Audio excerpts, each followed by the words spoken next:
Hi, everybody. I want to express apologies for not being with you tonight. I want you to know that I just learned about receiving the IGAEA Frederick D. Cady Life Achievement Award several days ago. What a surprise. I thought of all my colleagues, all of you out there who are as deserving or more deserving. I was selected this year as the recipient of this prestigious, coveted award. I want you to know that I really feel honored, and I again express my apologies for not being with you. Had I known that I was receiving this award, I would have made arrangements to be with you. But having learned just a few days ago, made it impossible for me to change my schedule so I could join you. But anyways, through the miracle of 21st century technology, here I am. I just want to say a few words about the award, my feelings about it, my feelings about you, and so on. First, I want you to know that you are all my colleagues. I respect you very much. I respect the IGAEA very much, as I do the profession that you're in and our industry. This award has a particular meaning for me tonight because it comes during my retirement year. For those of you who may not be aware of it, I've retired from Cal Poly, at least the state side of Cal Poly, after 30 years of continuous service as a professor and department head.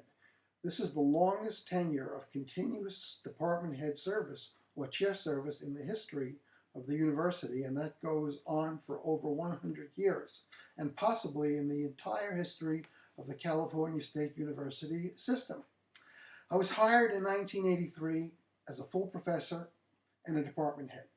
And today, or up until recently, I was still a full professor and department head. I haven't been promoted in 30 years, so I guess I must have done a lousy job.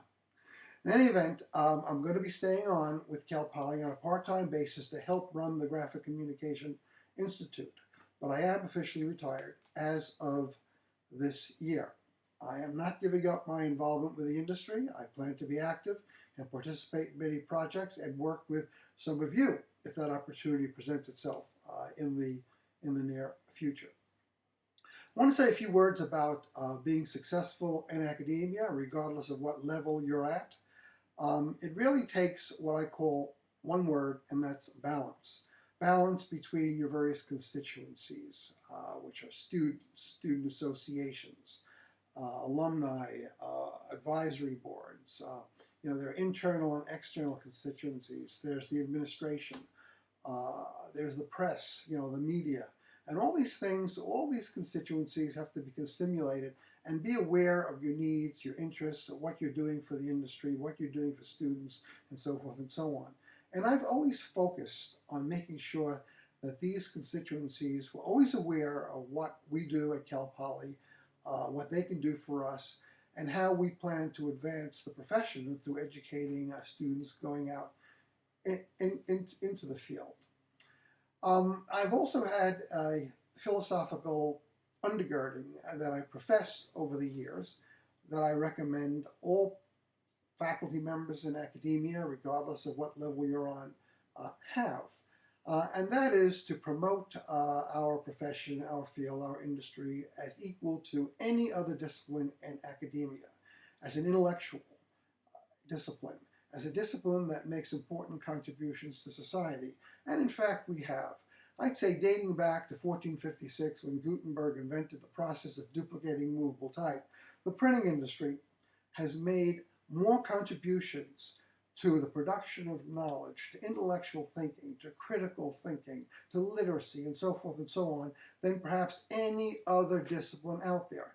In fact, other academic disciplines grew and thrived because of what our discipline in graphic communication or the printing industry has achieved.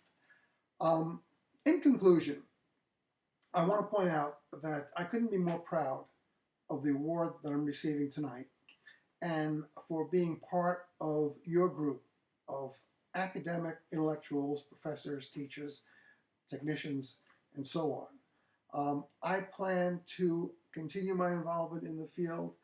I plan to contribute to the extent that I can and to be with you in any way I possibly can to help you all in your own endeavors.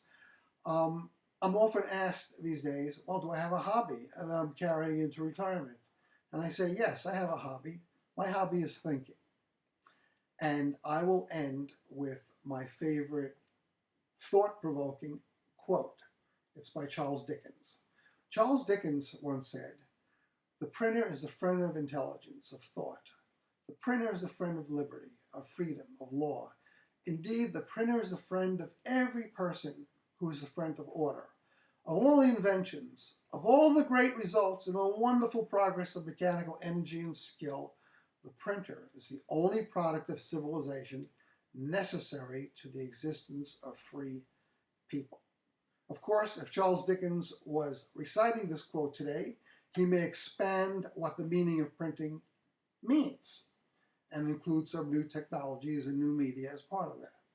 But that was a quote that he recited many years ago, which has as much meaning today as it had then. Again, thank you for this wonderful IGAEA honor that has been bestowed upon me. I will cherish it. I do have a postscript. I received recently an inquiry from one of our major industry publications, American Printer Magazine. They wanted to do a profile on me after I announced my retirement. If I agreed, they asked that I send anecdotes about interesting things in my life that readers may enjoy knowing about and that I consider relevant. They also asked that I send photos profiling my life aligned with the anecdotes. So I did.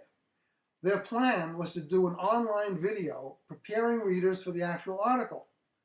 They didn't really know who they were dealing with. Shortly after I sent them what they asked, I received a link that tells my real story. Perhaps you'll enjoy it. Thanks again. Look forward to seeing you someday. Bye.